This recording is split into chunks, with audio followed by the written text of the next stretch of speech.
You told the truth. You remember it clearly, but the other person swears it never happened that way. And the terrifying part, they believe themselves completely. Tim has seen this before. Not once, not twice, thousands of times. And the science behind it will change how you see every memory you think you own. Your brain does not record memories the way a camera records video. There is no playback button. There is no original file. Every single time you remember something, your brain rebuilds it from scratch. Neuroscientist Donna Bridge at Northwestern University proved this in 2014. Every act of remembering is also an act of editing. You are not retrieving the past. You are constructing it, right now, in real time. And here's where it gets dangerous. Meet Daniel. He is 34 years old. He grew up in a house where his father told him one thing over and over. You were always the difficult one. Daniel did not remember being difficult. He remembered being confused. He remembered being scared.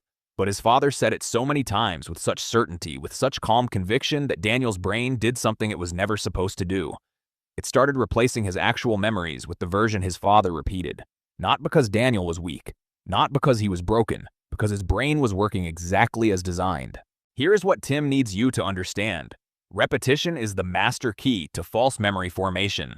Psychologist Elizabeth Loftus spent 40 years proving this. In her landmark Lost in the Mall study, she convinced 25% of adult participants that they had been lost in a shopping mall as children. It never happened. But after hearing it described with emotional detail just 3 times, they remembered it. They added their own details. They felt the fear. They believed it completely. 25% of people developed a full false memory from a story that was entirely invented. If that does not stop you, Tim does not know what will. But why does the lie stick better than the truth? This is the part that most people never learn. Your brain tags memories not by accuracy but by emotion.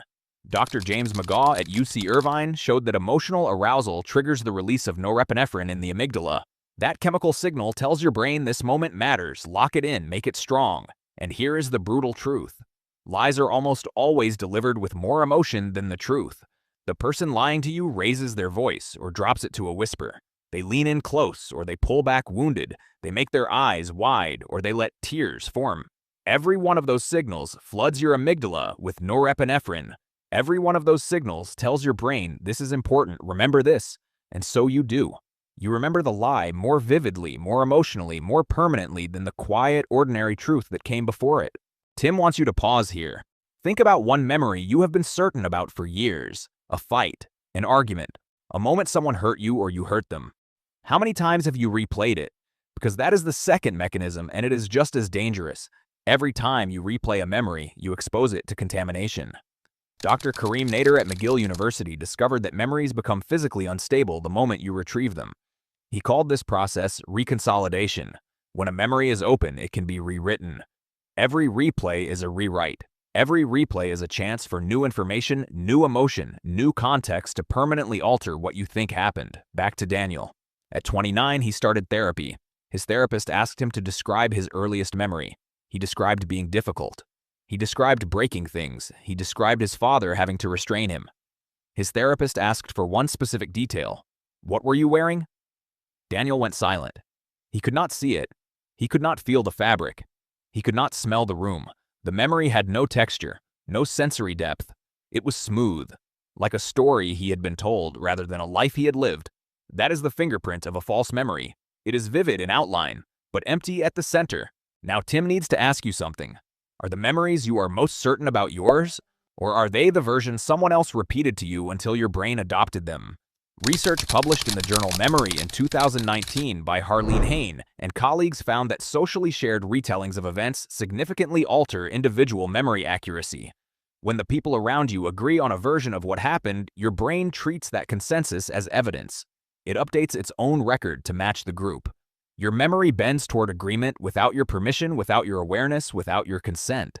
This is not a flaw. Tim needs you to hear that clearly. This is not a sign that something is wrong with you. Your brain evolved this way because memory flexibility kept early humans alive. Being able to update your understanding of a dangerous environment based on what your group reported was a survival advantage. It kept you from wandering into territory that killed your neighbor. But in the modern world, that same mechanism makes you vulnerable to anyone who speaks with authority, repeats their version consistently, and delivers it with emotion. Parents, partners, managers, anyone. So what do? Tim has 3 tools grounded in the research. Tool 1, write it down immediately. Not tomorrow. Not after the conversation ends. The moment something important happens that you want to remember, accurately write the specific sensory details.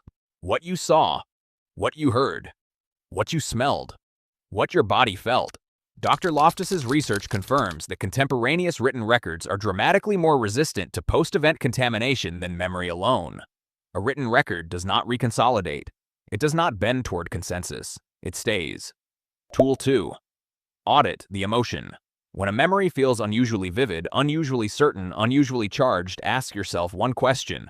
Was I this certain right after it happened? If the certainty has grown over time rather than faded, that is a signal. Genuine memories fade and blur. Constructed memories grow sharper with each retelling. If yours keeps getting clearer, Tim is telling you to look again. Tool 3. Find the texture. Any real memory has sensory weight.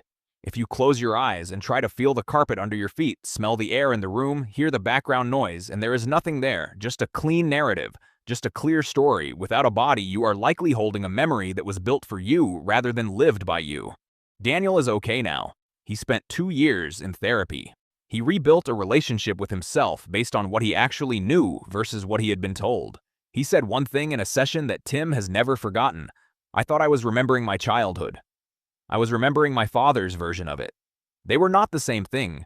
Your brain is not a camera. It is a storyteller. And sometimes the storyteller has been influenced by voices that were louder than the truth.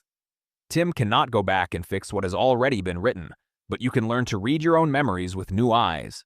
And that changes everything, because some memories protect you, and some were built to control you. If this rewired something in you, subscribe. Tim has more.